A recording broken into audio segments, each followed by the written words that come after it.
ईमानदारी का फल। नमस्कार दोस्तों, आप सभी का स्वागत है। आज की ये मोटिवेशनल स्टोरी ईमान का ज्ञान बताएगी, तो चलिए शुरू करते हैं। काफी समय पहले की बात है। प्रतापगढ़ नाम का एक राज्य था। वहाँ का राजा बहुत अच्छा था, मगर राजा को एक सुख नहीं था।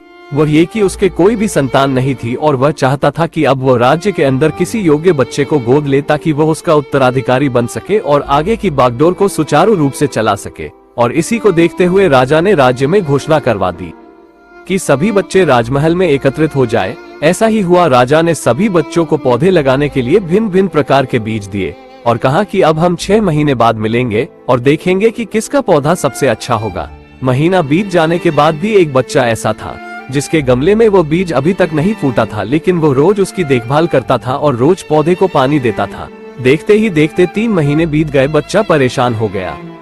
तभी उसकी माँ ने कहा कि बेटा धैर्य रखो, कुछ बीजों को फलने में ज्यादा वक्त लगता है। और वो पौधे को सींचता रहा। 6 महीने हो गए। राजा के पास जाने का समय आ चुका था, लेकिन वो डरा हुआ था कि सभी बच्चों के गमलों में तो पौधे होंगे और उसका गमला खाली होगा। लेकिन वो बच्चा ईमानदार था और सारे बच्चे राजमहल में आ चुके थे। कुछ बच्चे जोश से भरे हुए थे, क्योंकि उनके अंदर राज्य का उत्तराधिकारी बनने की प्रबल लालसा थी। अब राजा ने आदेश दिया, सभी बच्चे अपने अपने गमले दिखाने लगे। मगर एक बच्चा सहमा हुआ था, क्योंकि उसका गमला खाली था। तभी राजा की नजर उस गमले पर गई। उसने पूछा, तुम्हारा गमला तो खाली है? तो उसने कहा, लेकिन मैंने इस गमले की 6 महीने तक देखभाल की है।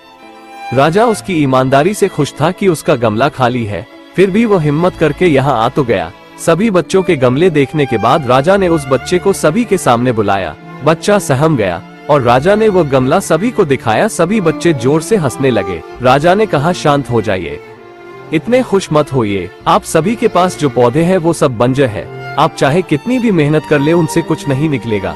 लेकिन असली बीज यही था। राजा उसकी ईमानदारी से बेहद खुश हुआ और उस बच्चे को राज्य का उत्तराधिकारी बना दिया गया। लेकिन हमें इस कहानी से क्या सीखने को मिला? मेरे हिसाब से अपने अंदर ईमानदारी का होना बहुत जरूरी है।